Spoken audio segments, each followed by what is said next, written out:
நீங்க ஒரு புது மொபைல் ஃபோன் வாங்குறீங்கன்னு வச்சுப்போம். முதல் வருஷம் அதோட பேட்டரி ரொம்ப சூப்பரா இருக்கும். காலையில 100% சார்ஜ் பண்ணா நைட் வரைக்கும் வரும். ஆமா, அது எல்லாருக்குமே நடக்கிற ஒரு விஷயம்தான். கரெக்ட். ஆனா சரியா 2 வருஷம் கழிச்சு என்ன ஆகும்? சார்ஜ் மதியமே காலி ஆயிடும். நாம பவர் பேங்க் தேடி ஓடுவோம். இப்போ யோசிச்சு பாருங்க.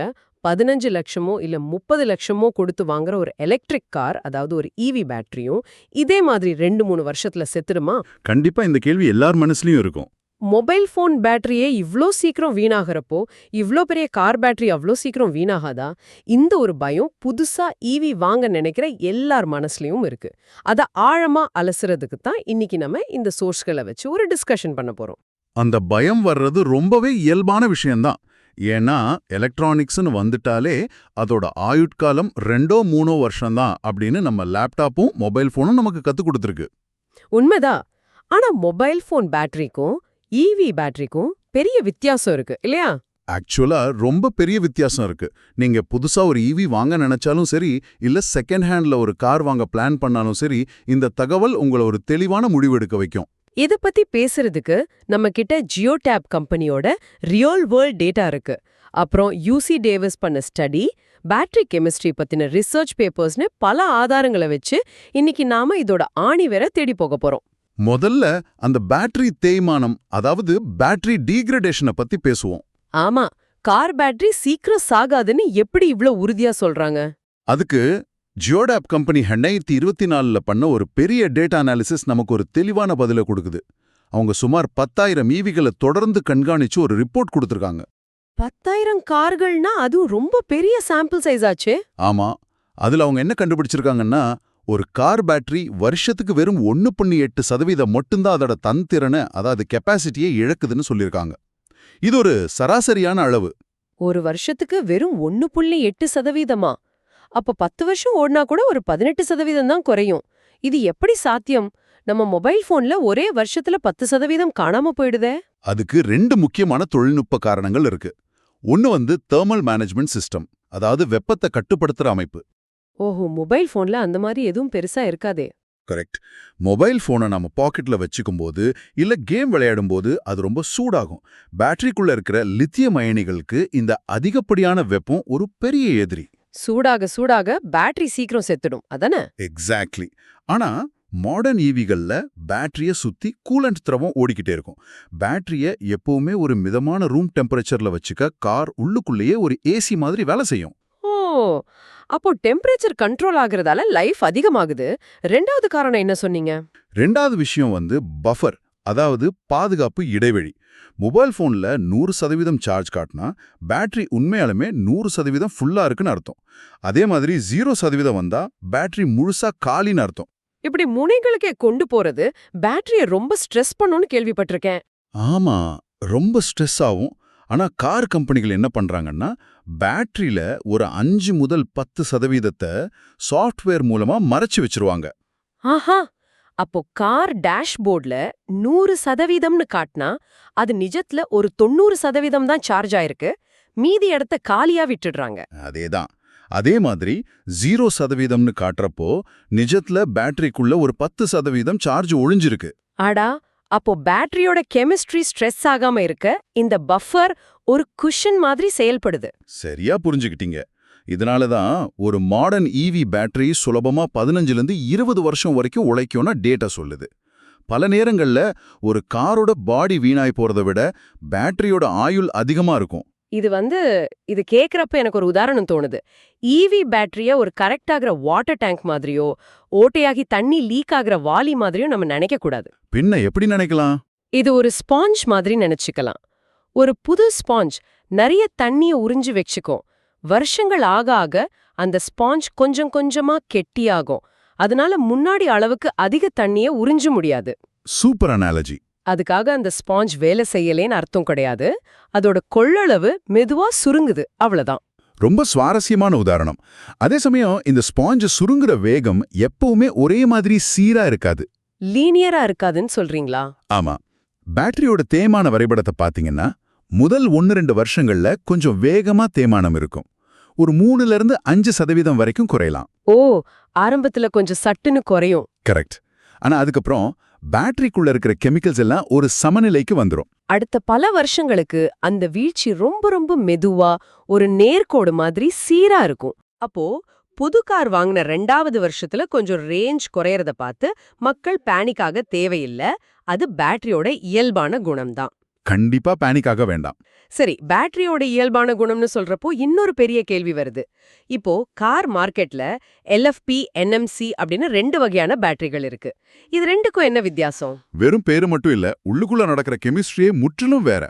ஒரு பேட்டரியோட கெமிஸ்ட்ரி தான் அந்த காரோட குணத்தையே முடிவு பண்ணுது. முதல்ல LFP பத்தி பாப்போமா? ஓகே, LFPனா லித்தியம் அயான் பாஸ்பேட். இதுல இரும்பு மற்றும் பாஸ்பரஸ் பயன்படுத்துறாங்க. இதோட மிகப்பெரிய ப்ளஸ் பாயிண்ட் என்னன்னா, இரும்பு ரொம்ப நிலையான ஒரு உலோகம். சீக்கிரத்துல சூடாகாதுன்னு சொல்ல வரீங்களா? ஆமா, தீப்பிடிக்கிற ஆபாயம், அதாவது தெர்மல் ரன்அவே ரிஸ்க் மிக மிக குறைவு. அதனால இது ரொம்ப பாதுகாப்பானது. இரும்பு யூஸ் பண்றதால விலையும் கம்மியா இருக்கும்னு நினைக்கிறேன். ஆமா, இது பட்ஜெட் ஃப்ரெண்ட்லி. அது மட்டும் இல்லாம இதோட ஆயுட்காலம் ரொம்ப அதிகம். LFP பேட்டரிகள் சுமார் 3000 முதல் 5000 சார்ஜ் சைக்கிள்ஸ் வரைக்கும் தாங்கும். 5000 சைக்கிள்ஸ்னா நிறைய வருஷம் உழைக்கும்.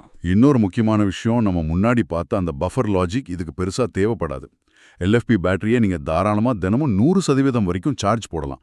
கம்பெனிகளே அதை தான் ரெக்கமெண்ட் பண்றாங்க. அப்போ டெய்லி ஆபீஸ் போயிட்டு வர்றவங்களுக்கு, பாதுகாப்பை முதன்மையா நினைக்கிறவங்களுக்கு இது ஒரு பெர்ஃபெக்ட் சாய்ஸ்.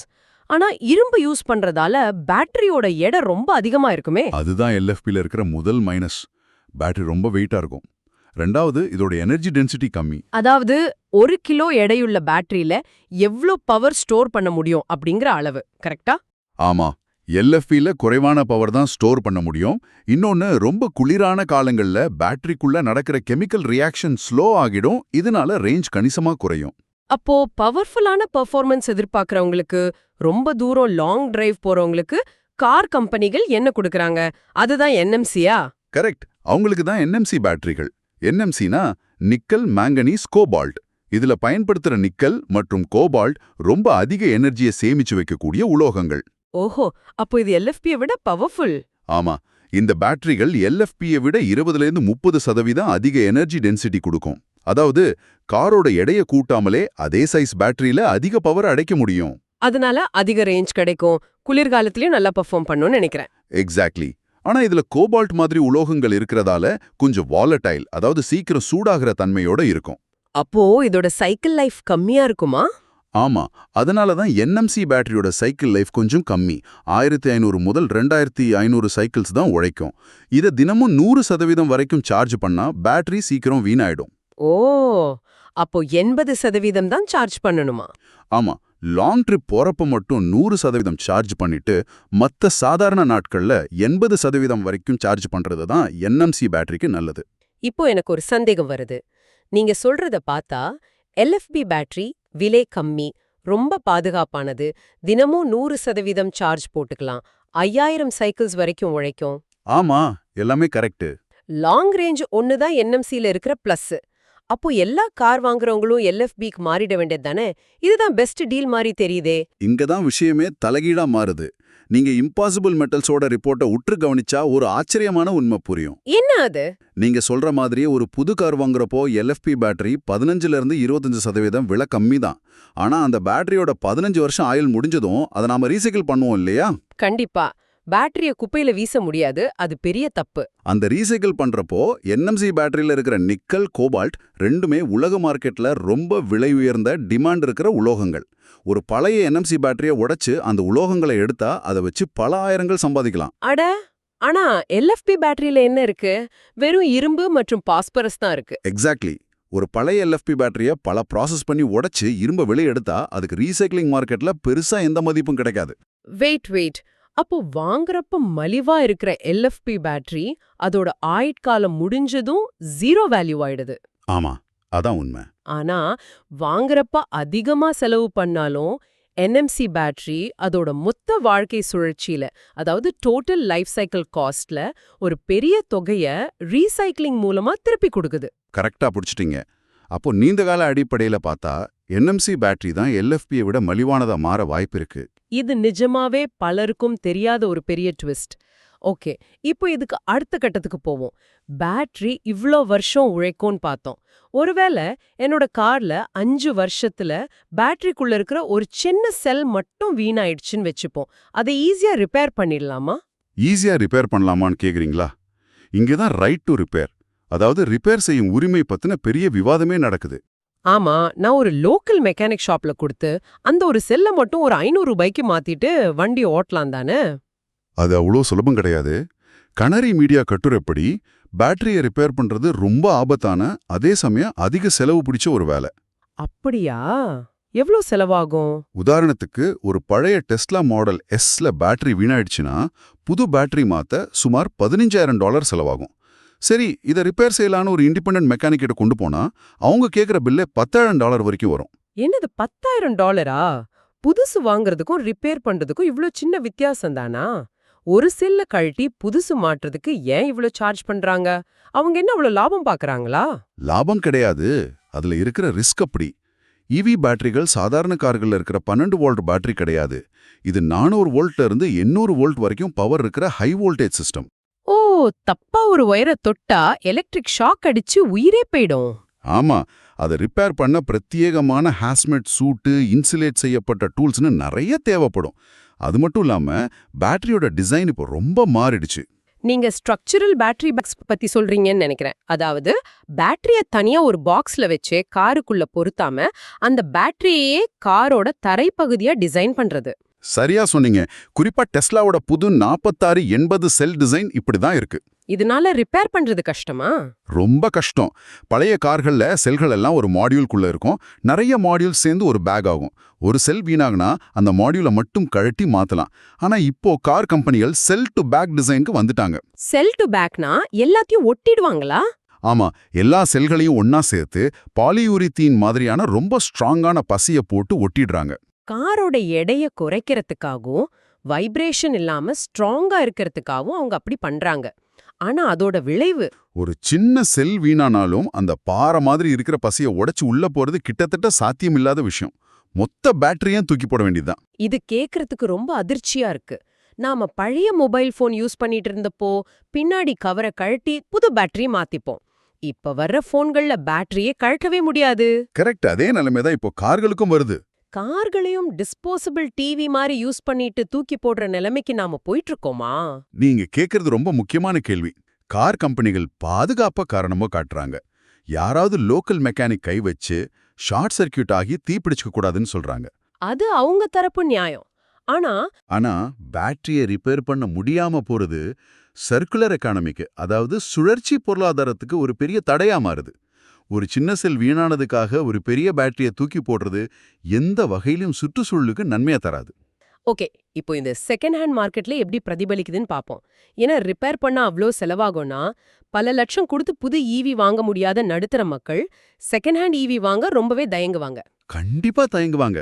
யூசி டேவிஸ் பண்ண ஒரு ஸ்டடியில கலிபோர்னியா மார்க்கெட்டை பத்தி அலசியிருக்காங்க. அங்க செகண்ட் ஹேண்ட் ஈவி மார்க்கெட் நிலவரம் எப்படி இருக்கு? அந்த ஸ்டடி படி குறைந்த மற்றும் நடுத்தர வருமானம் உள்ள மக்களுக்கு ஈவி வாங்க செகண்ட் ஹேண்ட் மார்க்கெட் ஒரு பெரிய வாய்ப்பு. ஆனா அவங்களுக்கு 2 பிராக்டிக்கல் சிக்கல்கள் இருக்கு. சிக்கல் என்ன? முதல் சிக்கல் சார்ஜிங் இன்ஃப்ராஸ்ட்ரக்சர். லோ இன்கம் மக்கள் அதிகமா வாடகை வீட்லயோ அல்லது அபார்ட்மெண்ட்லயோ இருப்பாங்க. அங்க அவங்களுக்கு தனியா ஹோம் சார்ஜிங் பாயிண்ட் செட் பண்ண முடியாது. ஆமா, பப்ளிக் சார்ஜிங் ஸ்டேஷனை நம்பி இருக்கிறது தினமும் ஒரு பெரிய போராட்டமா இருக்கும். அது ஒரு பக்கம் இருந்தாலும் காரை வாங்குறதுக்கு முன்னாடி அவங்களுக்கு இருக்கிற மிகப்பெரிய பயம் அந்த பேட்டரியோட ஹெல்த் எப்படி இருக்குங்கிறது தான். உண்மைதான். ஒரு பழைய பெட்ரோல் கார் வாங்கினா இன்ஜின் சத்தத்தை வச்சோ எக்ஸாஸ்ட் புகைய வச்சோ கண்டிஷன் எப்படி இருக்குன்னு கணிச்சிடலாம். ஆனா ஈவில பேட்டரி உள்ளுக்குள்ள எப்படி இருக்குன்னு வெளியே இருந்து பார்த்து சொல்ல முடியாது. அதான் பிரச்சனை. டேஷ்போர்ட்ல 100% காட்டும், அது ஸ்டேட் ஆஃப் சார்ஜ். ஆனா அந்த 100% சார்ஜ் புது காரா இருக்கிறப்போ கொடுத்த அதே கிலோமீட்டர் ரேஞ்சை இப்போ கொடுக்குமான்னு கேட்டா சந்தேகம்தான். அதுதான் ஸ்டேட் ஆஃப் ஹெல்த். இத சாதாரண மக்கள் எப்படி கண்டுபிடிக்கிறது? அதனாலதான் மக்கள் ரொம்ப பயப்படுறாங்க. ஆனா அவங்களுக்கு தைரியம் கொடுக்கிற ஒரே விஷயம் வாரண்டி தான். அந்த ஸ்டடி என்ன சொல்லுதுன்னா, செகண்ட் ஹேண்ட் மார்க்கெட்ல விற்கப்படுற ஏறக்குறைய 60% ஈவிகள் இன்னும் வாரண்டியில இருக்கு. ஓ, கார் கம்பெனிகள் கொடுக்கிற 8 வருஷம் அல்லது 1,60,000 கிலோமீட்டர் பேட்டரி வாரண்டி தான் வாங்குறவங்களுக்கு ஒரு பாதுகாப்பு வளையமா இருக்கு. கரெக்ட். சரி, அரசாங்கம் இதுக்கு ஏதாவது உதவி பண்றாங்களா? செகண்ட் ஹேண்ட் ஈவி வாங்குறவங்களுக்கு சலுகைகள் ஏதாவது இருக்கா? கலிஃபோர்னியா அரசாங்கம் நிறைய மானியங்கள் கொடுக்கறாங்க. ஆனா இங்க தான் ஒரு ஆச்சரியமான வினோதமான முரண்பாடு நடக்குது. கலிஃபோர்னியா அரசாங்கம் பலாயிரம் டாலர்கள் மானியம் கொடுத்து அங்க இருக்கிற மக்களை புது ஈவி வாங்க ஊக்குவிக்கிறாங்க. நல்ல விஷயம் தானே. ஆனா அதிக வருமானம் இருக்கிற மக்கள் அந்த மானியத்தை வாங்கி புது காரை ஓட்டுறாங்க. ஒரு 3 வருஷம் கழிச்சு அந்த காரை வித்துட்டு வேற புது கார் வாங்குறாங்க. லாஜிக் படி பார்த்தா அந்த செகண்ட் ஹேண்ட் கார் கலிஃபோர்னியால இருக்கிற குறைந்த வருமானம் உள்ள மக்களுக்கு மலிவான விலையில போய் சேரணும். எக்ஸாக்ட்லி. ஆனா நிஜத்துல அப்படி நடக்கிறது இல்ல. டீலர்கள் அந்த பழைய காரை ஏலத்துல விற்கிறப்போ கலிஃபோர்னியாவை விட வெளிமாநிலங்கள்ல, அதாவது நேவாடா, டெக்சாஸ் மாதிரி இடங்கள்ல நல்ல விலை கிடைக்குது. அடக்கடவுளே, அப்போ கலிஃபோர்னியா அரசாங்கம் பணத்தை செலவு பண்ணி உருவாக்குன செகண்ட் ஹேண்ட் ஈவிகள் பல நேரங்கள்ல வெளிமாநிலங்களுக்கு எக்ஸ்போர்ட் ஆயிடுது. ஆமா, லோக்கல் மக்களுக்கு அரசாங்க மானியத்தோட அந்த முழு பலனும் கிடைக்காமலே போயிடுது. பணக்காரர்கள் புது ஈவி வாங்க மானியம் வாங்குறாங்க. ஆனா அத குறைஞ்ச விலையில லோக்கல் ஏழை மக்கள் பயன்படுத்த முடியாம கார் மாநிலத்தை விட்டே வெளியே போயிடுது. இத சம உரிமை அடிப்படையில பாலிசி மேக்கர்ஸ்க்கு ஒரு பெரிய கேள்வியை எழுப்புது. ஆமா, இது சிஸ்டம்ல இருக்கிற ஒரு பெரிய ஓட்டை. அதனால தான் நாம செகண்ட் ஹேண்ட் ஈவி வாங்குறப்போ ரொம்ப உஷாரா இருக்கணும். பேட்டரியோட கெமிஸ்ட்ரியை விட அந்த காரை இதுக்கு முன்னாடி எப்படி ஓட்டியிருக்காங்கங்கிறது தான் முக்கியம் இல்லையா? ஆமா, எப்படி ஓட்டியிருக்காங்க, எப்படி சார்ஜ் பண்ணியிருக்காங்க அப்படிங்கிறது தான் ஒரு செகண்ட் ஹேண்ட் ஈவியோட உண்மையான மதிப்பை முடிவு பண்ணுது. இப்போ ரீசார்ஜ் ஸ்கோர் மாதிரி விஷயங்கள் வந்துருச்சு. ஓகே, ஒரு கார்ல எந்த பேட்டரி இருக்குங்கிறத விட அதோட ஸ்டேட் ஆஃப் ஹெல்த் எப்படி இருக்குன்னு செக் பண்றது தான் வாங்குறவங்களுக்கு ரொம்ப முக்கியம். கண்டிப்பா. நாம இன்னைக்கு நிறைய விஷயங்களை ரொம்ப ஆழமா அலசிட்டோம். சுருக்கமா சொல்றோம்னா, ஈவி பேட்டரிகள் நாம பயப்படுற மாதிரி 2 வருஷத்துல வீணாகிற மொபைல் பேட்டரிகள் கிடையாது. தெர்மல் மேனேஜ்மெண்ட் மற்றும் பஃபர் சிஸ்டம் மூலமா அதுங்க 15 வருஷம் வரைக்கும் ரொம்ப ஸ்ட்ராங்காவே உழைக்கும். ஆமா, பட்ஜெட் மற்றும் பாதுகாப்பு வேணும், தினமும் 100% சார்ஜ் போடணும்னா எல்எஃப்பி பேட்டரி வாங்கலாம். அதிக ரேஞ்ச் வேணும், கடைசில ரீசைக்கிள் பண்றப்போ நல்ல வேல்யூ கிடைக்கணும்னா என்எம்சி பேட்டரி வாங்கலாம். ஆனா பேட்டரியை ரிப்பேர் பண்றது இன்னும் ஒரு பெரிய சிக்கலா தான் இருக்கு. கார் கம்பெனிகள் எடை குறைப்பு மற்றும் பாதுகாப்பை காரணமா காட்டி ஒட்டுமொத்த பேட்டரியையும் மாத்திர மாதிரி தான் டிசைன் பண்றாங்க. அதனால தான் செகண்ட் ஹேண்ட் மார்க்கெட்ல வாங்குறவங்களுக்கு பேட்டரியோட ஹெல்த் பத்தின சரியான தகவல்களை கொடுக்கறது ரொம்ப அவசியமாகுது. கரெக்ட். இந்த ஆழமான அலசலோட முடிவுல ஒரு கேள்வி உங்களுக்காக. நாம பெட்ரோல் டீசல் வண்டிகள்ல இருந்து மாறி சுற்றுச்சூழலை காக்க ஈவிக்கு வர்றோம்னு பெருமையா சொல்றோம். ஆமா, எல்லாரும் அதான் சொல்றாங்க.